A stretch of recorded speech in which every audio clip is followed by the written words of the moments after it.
Hello everyone, welcome back to ClioVis's YouTube channel. Today I'm going to go over a timeline that I made about Game of Thrones, and all of these eras you see right here are actually the events prior to Game of Thrones. So we're going to go over them today to really understand where Game of Thrones came from. So at the very beginning, the first men and the children of the forest. So the first men arrive in Westeros clashing with the native children of the forest. Eventually, they are able to sign a peace treaty and they live in peace for quite a long time. This is around 10,000 years before Aegon's conquest. Then we go into the Long Night. The White Walkers lead a devastating winter, and the last hero fights them and ultimately makes them retreat. Then, because of this, we have the creation of the wall. So Bran the Builder, with the help of magic and giants, raises the wall to keep the White Walkers at bay and keep them out from humanity. Then we go on to the formations of the noble houses. So the first men create their houses, and this includes the Lannisters, the Starks, Baratheons, and other great houses emerge. Now we go into the era of the rise and fall of Valyria. So this is around 5,000 years before Aegon's conquest. So the Valyrians mastered dragon riding and established a very, very powerful empire. However, they also suffer a very terrible volcanic event that destroys Valyria and only leaves a few Targaryens alive. And the only Targaryens who lived on Dragonstone. Now that we kind of understand that, we're going to go into Aegon's conquest. So Aegon invades Westeros with his dragons Valyrian, Meraxes, and Vhagar. Aegon and his sisters, Rhaenys and Visenya, conquer the 6 kingdoms except for Dorne. Then we have the constructions of King's Landing, and Aegon establishes a new capital where all of the Targaryens will reside. Then the Targaryen dynasty begins. We all know and love them. Aegon becomes the first king of the 7 kingdoms, and this is the very start of the Targaryen rule. Now, the next era is the Targaryen rule and the Dance of the Dragon. So this is where we see House of the Dragon come in. So at first, there's a faith militant uprising, and these religious individuals challenge the Targaryen rule because they believe they are blasphemous for how they worship their dragons and believe they are kind of equal to a god. However, they don't have enough power to really conquer the Targaryens, so they kind of just leave them alone, but there's still a lot of tension there. Next, we go to the Dance of the Dragons. This is the brutal civil war between Rhaenyra Targaryen and Aegon II.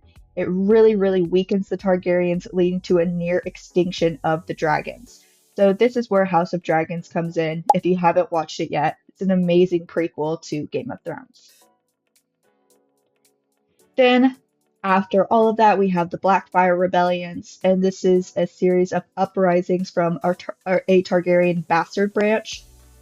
So all of the bastards from the Targaryens believe that they have a claim, and so they fight the actual Targaryen family. And it poses a really great threat to the Targaryen dynasty. Then, ultimately, we have the fall of House Targaryen.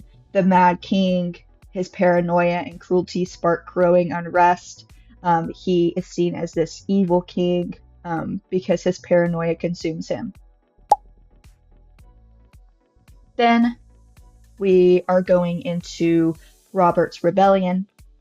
So the kidnapping of Lyanna Stark, which wasn't actually a kidnapping, Rhaegar Targaryen secretly marries Lyanna Stark, triggering war.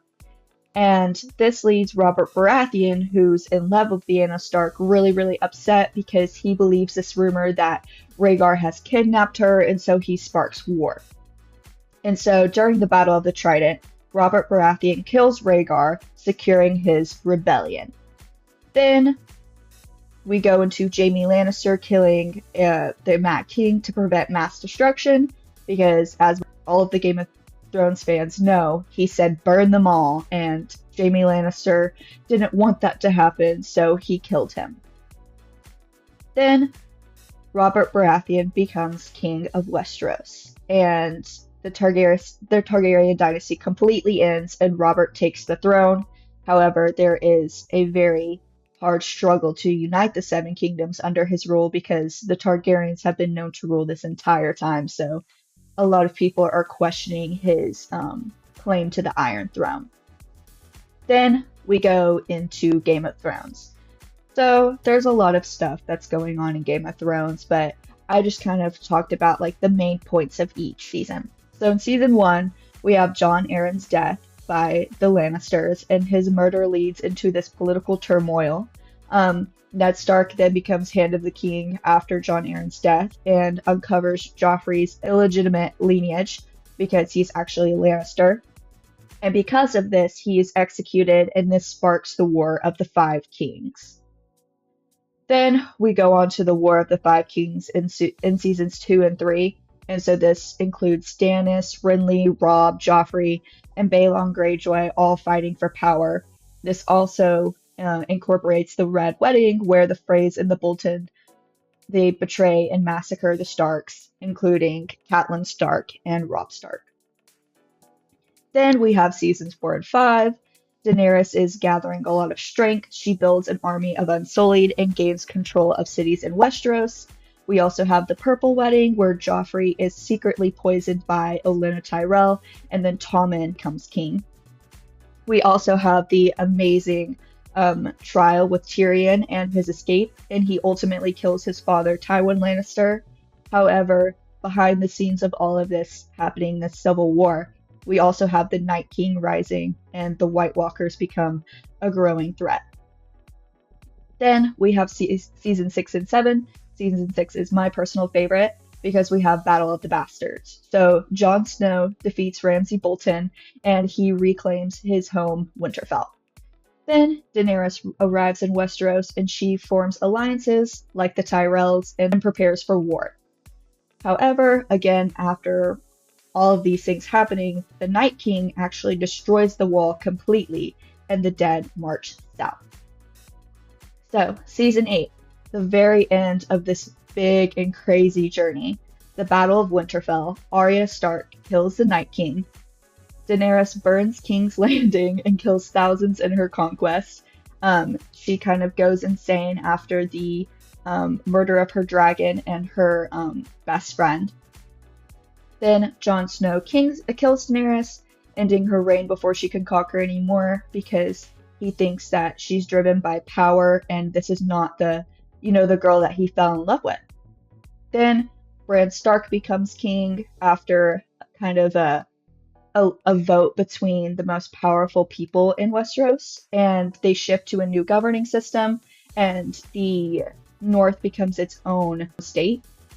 Then, because Jon Snow killed Daenerys, he goes beyond the wall, and his future remains uncertain. So this is my Game of Thrones timeline. Thank you for watching, and I hope that you learned something new today. Thank you.